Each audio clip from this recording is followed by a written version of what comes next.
Olá pessoal, bem-vindos à minha casa. Eu sou o professor Zezinho França e este é o nosso canal de Papo com o Tio Zé.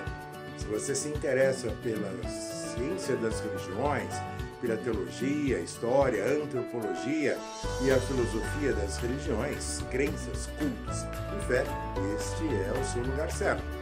Eu te peço então que já se inscreva e acione o sininho das notificações, peguem um café e se sentem e vamos bater um papo.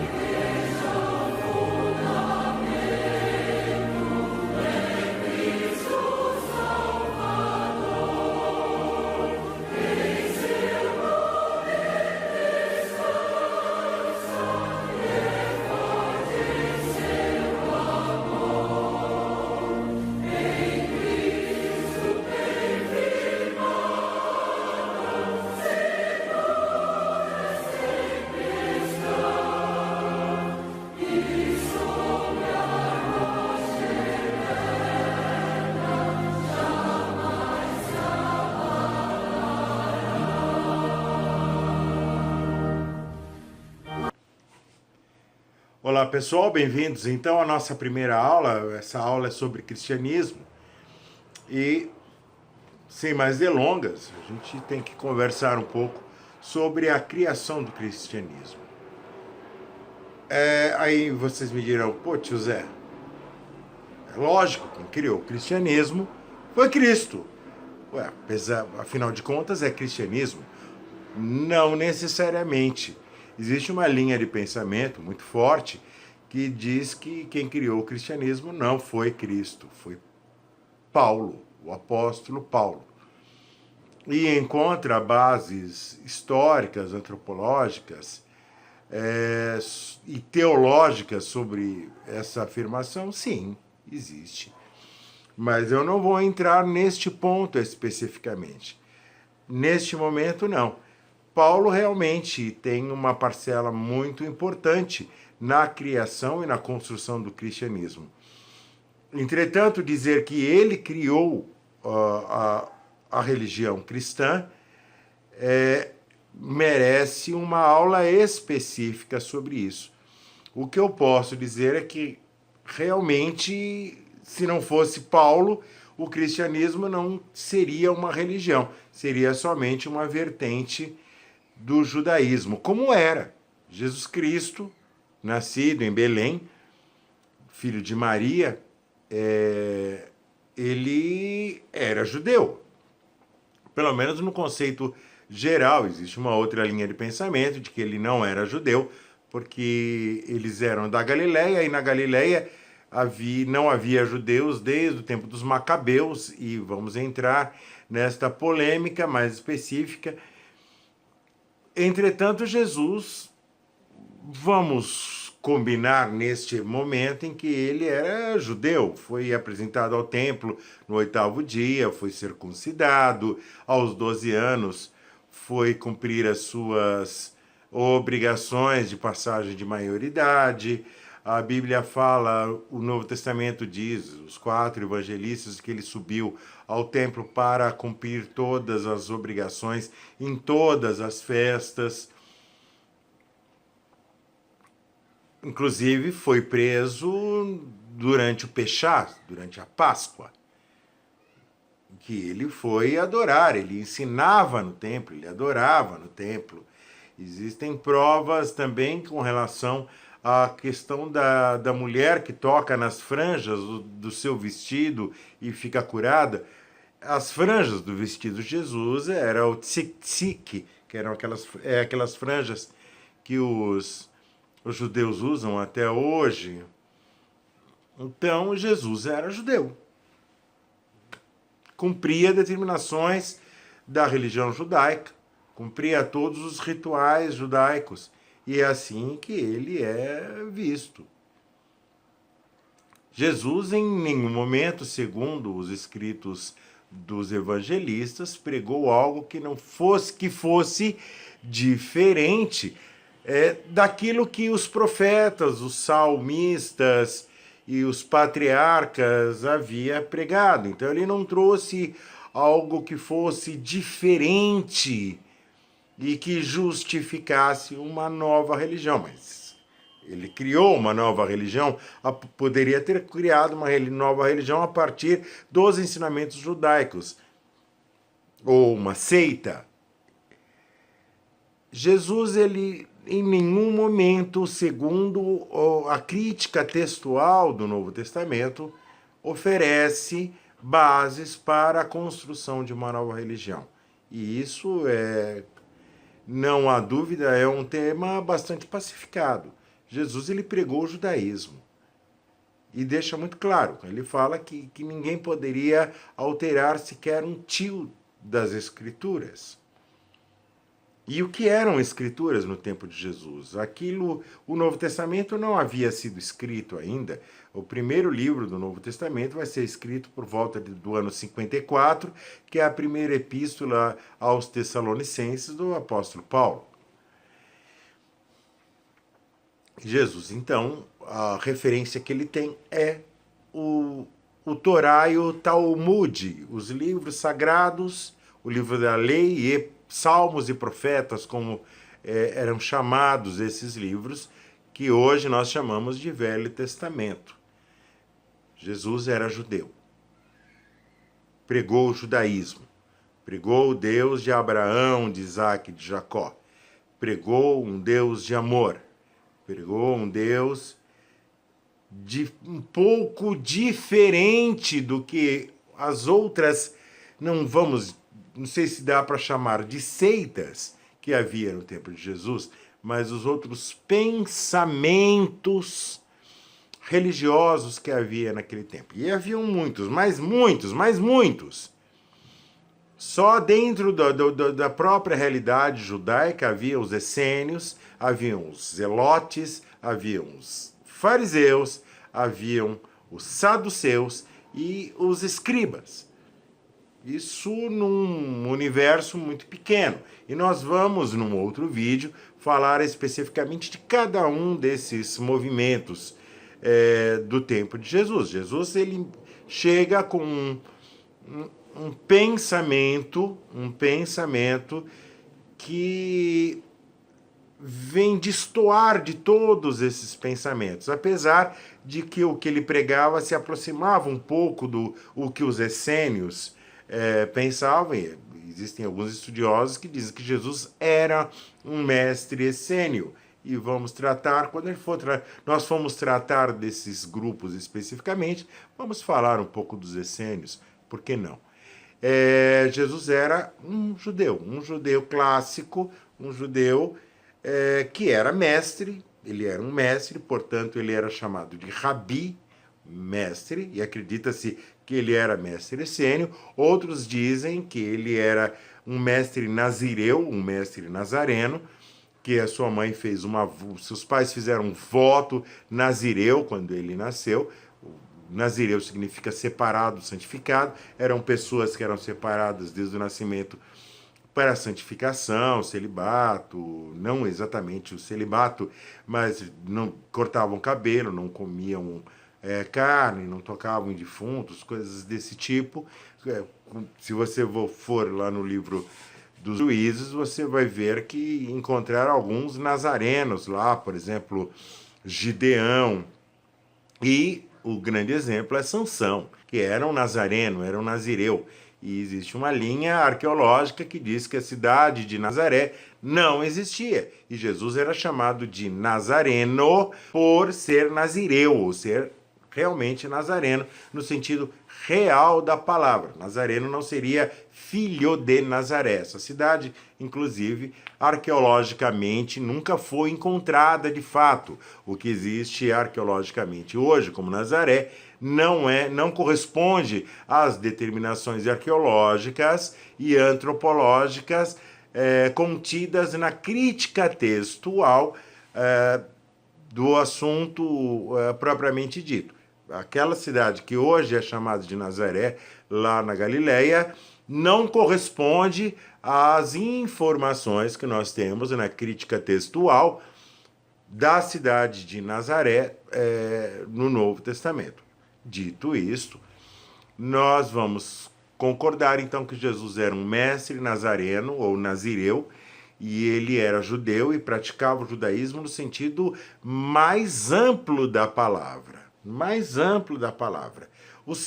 As suas pregações, elas eram pregações diferentes. Claro, mostrava um Deus bastante amável, um Deus de compaixão, um Deus de amor, um Deus que amava a sua criação, amava o ser humano, ao ponto de se reconciliar com ele depois do pecado original de Adão e Eva. Esse Deus de amor, essa pregação do Deus que perdoa, que ele faz referência nos profetas, que dizia, ou eu sei que, por exemplo, Jó, que diz, eu sei que o meu Redentor vive, por fim se levantará sobre a terra, e outros textos referentes aos profetas. Este Deus de amor era um Deus diferente do que os judeus apregoavam. Eles acreditavam num Deus que perdoava a partir do exercício mais intrínseco da lei. E Jesus, ele traz um Deus que está acima da prática da lei, e sim, um Deus que está baseado na misericórdia. Então é esse Deus que nós vamos encontrar a partir da pregação de Jesus. Esta nova pregação é chamada de Boa Nova. Jesus cria um séquito de pessoas que o acompanham para onde ele vai, um grupo razoável que o seguia, e pratica milagres e maravilhas que levam muita gente até ele. Agora, a gente acreditar que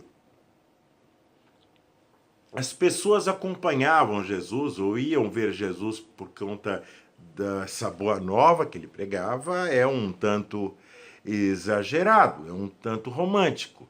Eles iam até Jesus por causa dos milagres que Jesus fazia.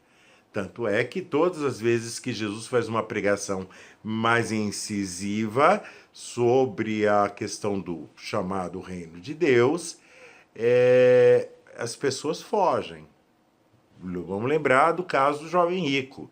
Senhor, como é que eu faço para entrar no reino dos céus? E Jesus fala, olha, vai lá, vende tudo que você tem, dá aos pobres, e depois vem e me segue. Né? E ele pensa bem, ele fala, não vou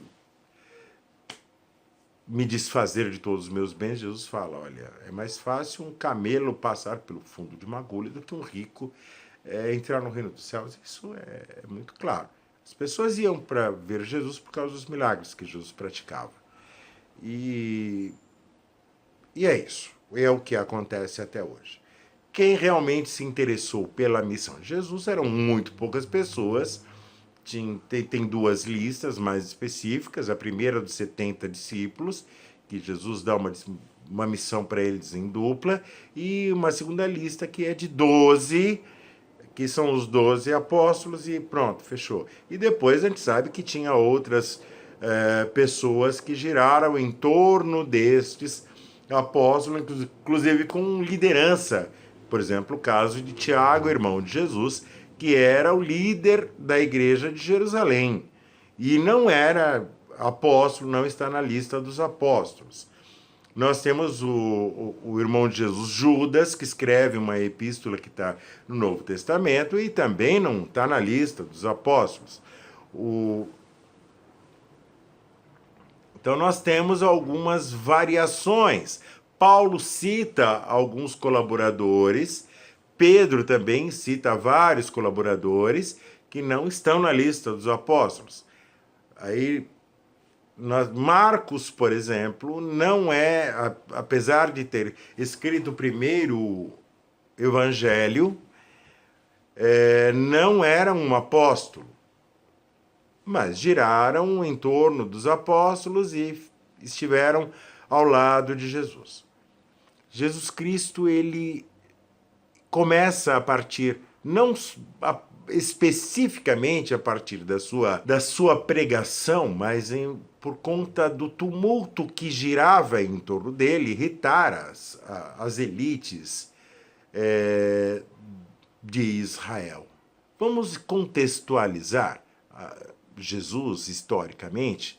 A Palestina estava sob o domínio do Império Romano, e o Império Romano era um império muito novo. Tinha acabado de se transformar em império com a morte no ano 60 de Júlio César. O seu sobrinho Octavius, se subiu ao poder e conseguiu receber o título de imperador, como César Augusto. E era muito recente. Pôncio Pilatos era um homem extremamente violento e ele odiava a Palestina, e ele era o procônsul da Palestina por um castigo do imperador. Ele estava na Palestina como procônsul, ele odiava Israel e ele só ia mesmo para Israel quando das grandes festas, para se assegurar que não haveria problemas.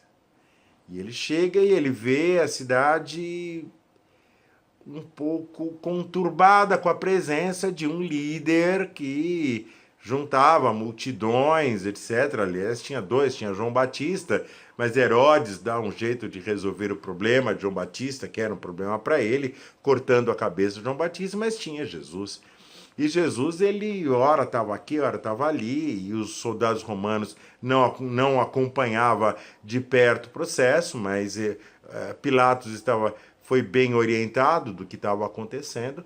Ele falou, deixa, se não causar problemas, tudo bem. De repente, Jesus entra em Jerusalém, vai ao templo, não gosta do que vê, as pessoas vendendo, fazendo câmbio de moedas, porque o pessoal precisava pagar o tributo em moeda romana, e tinha gente do mundo inteiro que não tinha moeda romana, precisava fazer o câmbio. Tinha os que vendiam os animais para o sacrifício ritualístico da Páscoa, que estavam ali vendendo. Tinha pessoas que vendiam roupas, etc.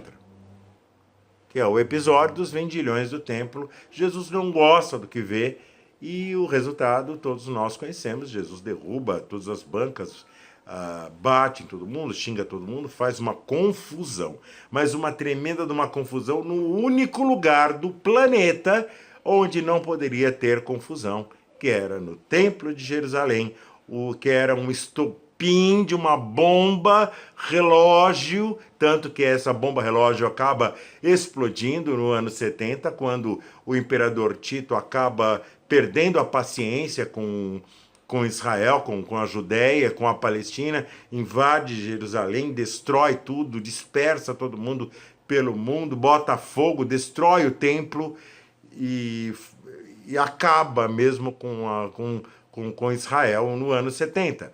Jesus Cristo começa esse processo quando ele faz aquela confusão no templo. Pronto.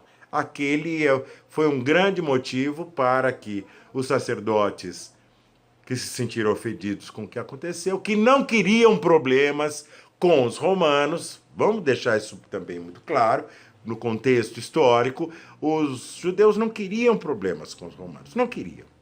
Quanto menos problemas tivesse com os romanos, era melhor. Mesmo porque tinha os zelotes, que era uma força armada dentro de revoltosos judeus, que depois, inclusive, vai causar a guerra da Palestina e causar a destruição de Jerusalém no ano 70. Mas os judeus, as autoridades não queriam problemas com os romanos, e acaba tendo um grande problema e precisa ser resolvido. E então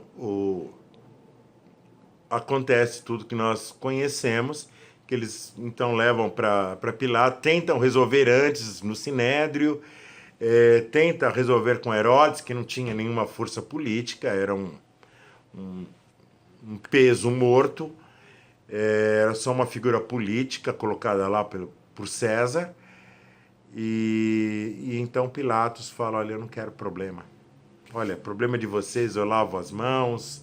E crucifica logo para dar o exemplo, para que ninguém se meta a me arrumar problema de novo, porque eu não quero problema.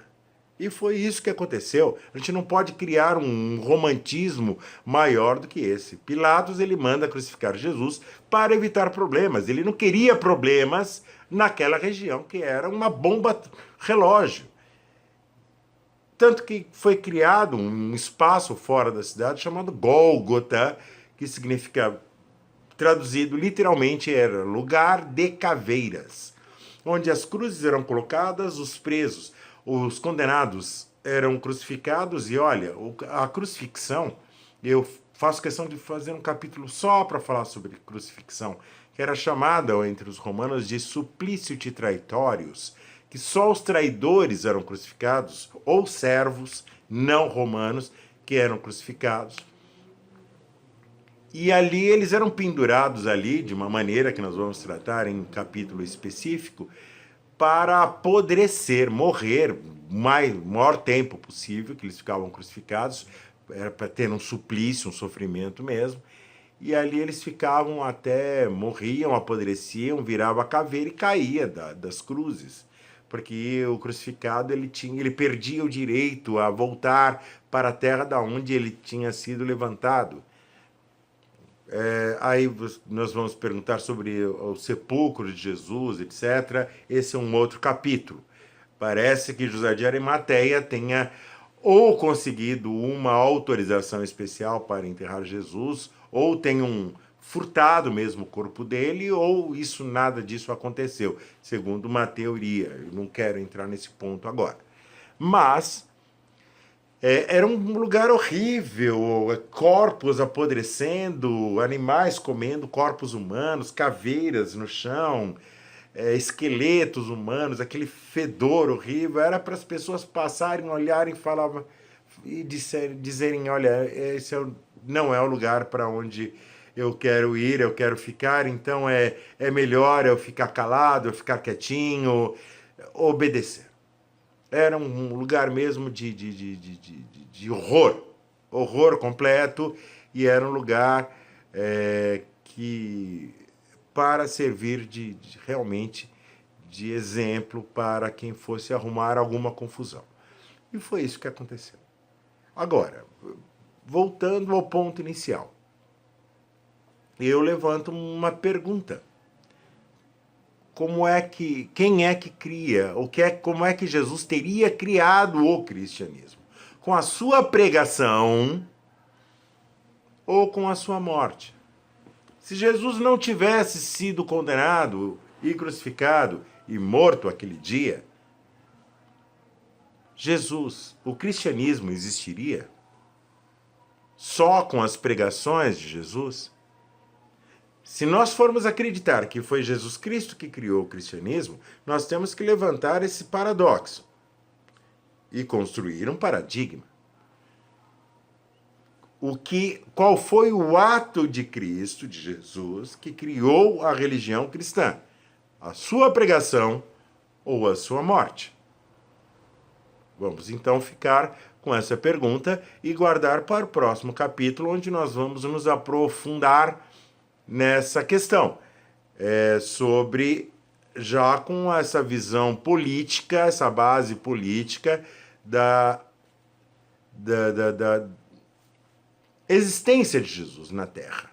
Em que momento histórico que Jesus chegou a esse planeta. E aí nós vamos ver como é que Israel e a Judéia chega até este momento. Vamos tratar de cada um desses pensamentos judeus e vamos tratar mais especificamente sobre a condenação, a morte de Jesus, o sepultamento e a ressurreição. E a construção dos primeiros missionários, que são os próprios apóstolos. Como é que isso se dá? Tá bom? Então, no próximo capítulo, a gente vai falar do cristianismo de Cristo. E depois vamos partir para o cristianismo de Paulo. Tá bom? Eu quero agradecer, então, por esse papo legal de hoje. E quero pedir que vocês se inscrevam aí. Ali embaixo tem um botãozinho e tem um sininho. Nesse sininho, você acionando, você recebe as nossas atualizações. Tá bom?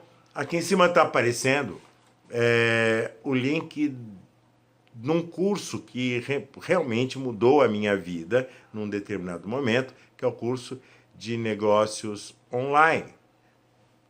Fórmula e Negócio Online, do professor Alex Vargas.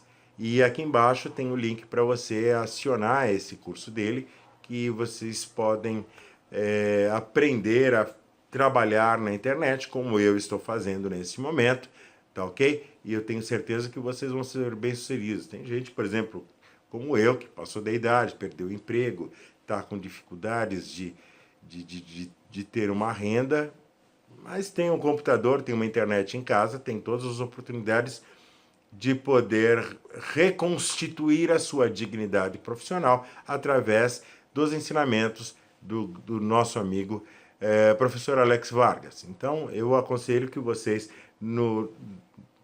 na descrição, vocês vão ter o link para acessar então esse material, e eu espero que vocês sejam bem-sucedidos. Tá ok? Acessem o Facebook, os links estão na descrição. Nós temos também o nosso blog, De Papo com o Tio Zé, onde a gente trata desses assuntos com um tempo maior, né, com textos maiores, onde vocês podem fazer uma análise mais clara, com fontes, com referências, com bibliografias de tudo que a gente fala aqui. Tá bom? Valeu o papo? Beleza. Então, até a próxima vez. Durante a semana, a gente vai publicar sempre um vídeo novo, de assuntos diferentes, sempre um vídeo novo de assuntos diferentes. Então, vai ter um vídeo sobre cristianismo, um vídeo sobre religiões e seitas, um vídeo específico sobre cada assunto que a gente tratou já na aula inaugural, durante a semana. Então, vai ser uma maratona legal.